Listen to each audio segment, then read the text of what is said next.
Welcome to our channel. ఈరోజు మన కథ నా ప్రాణమా పార్ట్ 53. మీ మనసుకు నచ్చే అత్యంత అద్భుతమైన కథ. ఇక కథలోకి వెళ్దామా? అభి బుగ్గ మీద కిస్ పెట్టి తొందరగా అని పంపిస్తుంది. ఓకే తల్లి, తొందరగా వస్తా అని చెప్పి అభి ఆఫీస్కి బయలుదేరుతాడు. ఇక్కడ మన జాను పాప అభి వెళ్ళాక శాంతమ్మను ముప్పు తిప్పలు పెట్టించి 3 చెర్ల నీళ్లు తాపిస్తుంది.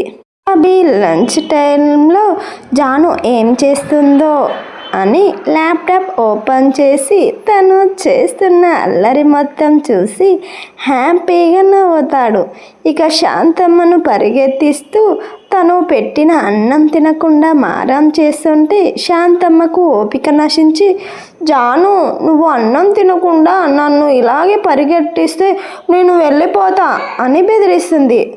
జాను ఏడ్చుకుంటూ, శాంతమ్మ నువ్వు కూడా నన్ను వదిలిపెట్టి వెళ్ళిపోతావా? మా అమ్మకు కూడా నేను కూడా నీకు నచ్చలేదా అని చెప్తుంటే ఇక్కడ శాంతమ్మ కళ్ళల్లో నుండి నీళ్లు దారులుగా కారుతున్నాయి. ఇక శాంతమ్మ ఫాస్ట్గా జాను దగ్గరికి పరిగెత్తుకుంటూ వచ్చి జాను అలా మాట్లాడేసరికి ఇక్కడ శాంతమ్మ మనసులో ఏదో మెలిపెట్టినట్టే అయి జాను పాపను ఒక్కసారిగా గుండెలకు అదిమి పట్టుకుంటుంది. జాను ముఖం అంతా ముద్దుల వర్షం కురిపిస్తూ, నేను అలా అనలేదమ్మా, నువ్వు అన్నం తినకుండా మారం చేస్తుంటే నాకు కాళ్ళు అన్నీ నొప్పి పెడుతున్నాయి. ఏదో ఆవేశంలో ఆ మాట అన్న తప్ప నేను నిన్ను వదిలిపెట్టి ఎక్కడికి వెళ్ళను. జాను సంతోషంగా, నిజంగా ఎక్కడికి వెళ్ళవా శాంతమ్మ?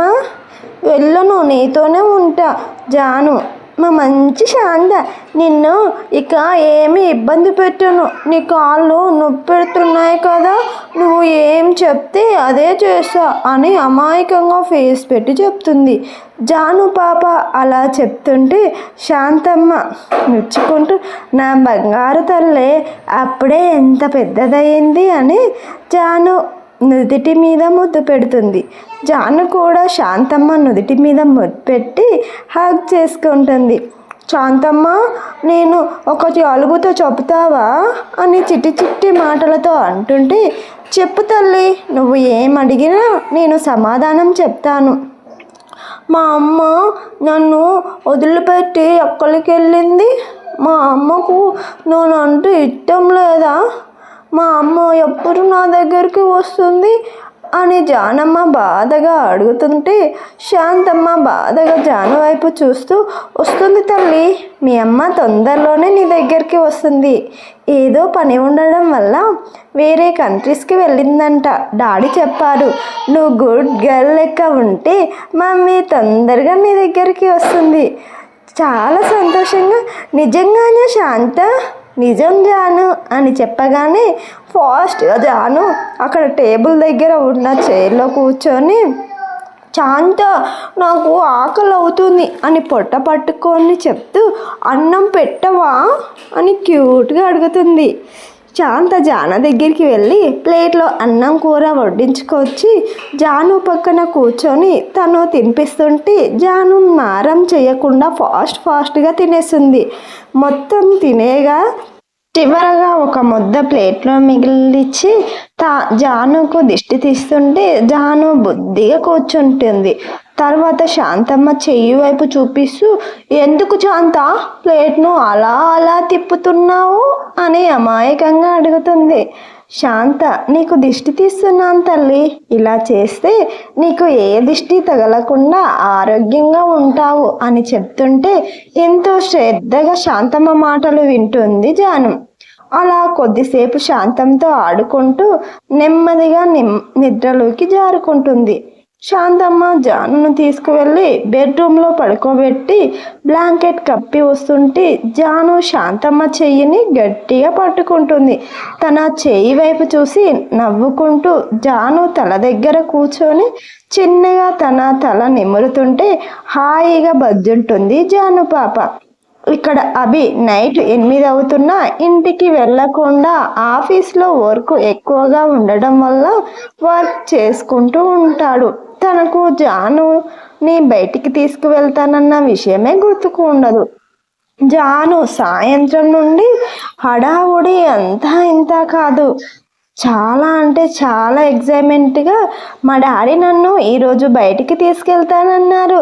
త్వరగా నాకు తానం చేపి శాంతమ్మ. సరే పద అంటూ తనని పుత్తడి బొమ్మల తయారు చేసుకొని కిందికి తీసుకొస్తుంది. జాను అభి కోసం వెయిట్ చేస్తూ ఉంటుంది. తను ఎంత ఎదురు చూసినా అభి ఇంటికి రానే రాడు. శాంతమ్మ జాను దగ్గరికి వెళ్ళి, ఎందుకు తల్లి అటు ఇటు తిరుగుతున్నావు? డాడీ వస్తే ఇంట్లోకి వస్తారు కదా, వచ్చి ఇక్కడ సోఫాలో కూర్చో, నీకు కాళ్ళు నొప్పెడతాయి అంటూ తనను ఎత్తుకొని తీసుకువస్తుంది. జాను బాధగా, బయట చీకటి అవుతుంది శాంత. డాడీ నన్నేమో బయటికి తీసుకువెళ్తాను అన్నాడు, ఇంకా ఎందుకు రావడం లేదు అని బాధగా చెప్తుంది. డాడీకి ఆఫీస్లో పని ఉన్నట్టుందమ్మా, రేపు తీసుకువెళ్తారులే అని తనను ఓదార్చి తనని బుజ్జగిస్తూ డిన్నర్ తినిపించి జోలపాట పాడుకుంటూ పడుకోబెడుతుంది. టైం 9 అవుతుంటే జాను వస్తుంటే చెప్పిన చివరి మాటలే తన చెవుల్లో మారుమోగుతుంటాయి. డాడీ తొందరగా అన్న మాటలే పదే పదే వినబడుతుంటే అప్పుడు టైం చేసుకొని, షిట్, నేను అలా ఎలా మర్చిపోయాను, నా బంగారు తల్లి ఎంత బాధపడిందో అనుకుంటూ ఫాస్ట్గా కార్ దగ్గరికి వచ్చి ఇంటికి బయలుదేరుతాడు. అభి ఇంటికి వచ్చి శాంతమ్మ అని పిలుస్తాడు. కిచెన్లో పని చేసుకుంటున్న శాంతమ్మ అభి పిలుపుకు బయటికి వచ్చి, ఇంటి బాబు గారు అని అడుగుతుంది. అభి, జాను ఎక్కడా అని అడుగుతాడు.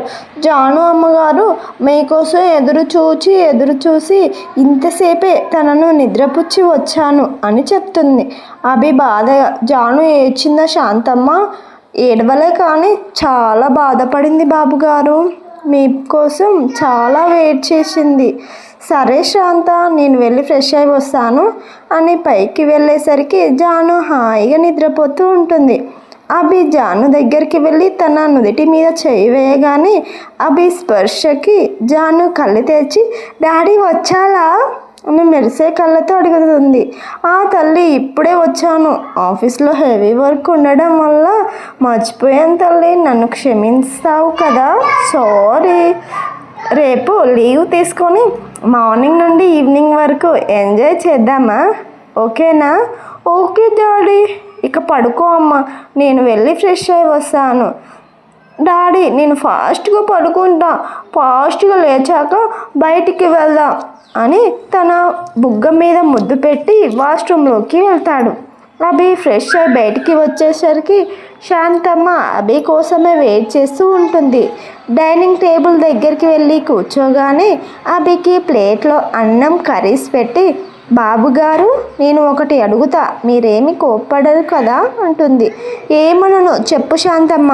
బాబుగారు అమ్మగారు జాడ ఏమైనా తెలిసిందా? పాపం జానమ్మ చాలా బాధపడుతుంది. నేను తన గురించి వెతికిన ప్లేస్ అంటూ లేదు, తను ఎక్కడ ఉందో ఏమో, కావాలని నాకు కనిపించడం లేదు అని అభి బాధగా చెప్తాడు. శాంతమ్మ, బాధపడకండి బాబుగారు, అమ్మగారు తొందరలోనే వస్తుంది. సంతోషంగా, నిజంగానే శాంతమ్మ? నిజం బాబుగారు, మనం దేవుణ్ణి నమ్ముకుంటే దేవుడే మనకు మంచి మార్గం చూపిస్తాడు అని వీళ్ళు మాటల్లో ఉండగానే ఎవరో డోర్ కొడుతున్న సౌండ్ వినపడుతుంది. శాంతమ్మ, ఎవరో డోర్ కొడుతున్నారు, వెళ్ళి డోర్ ఓపెన్ చేయి.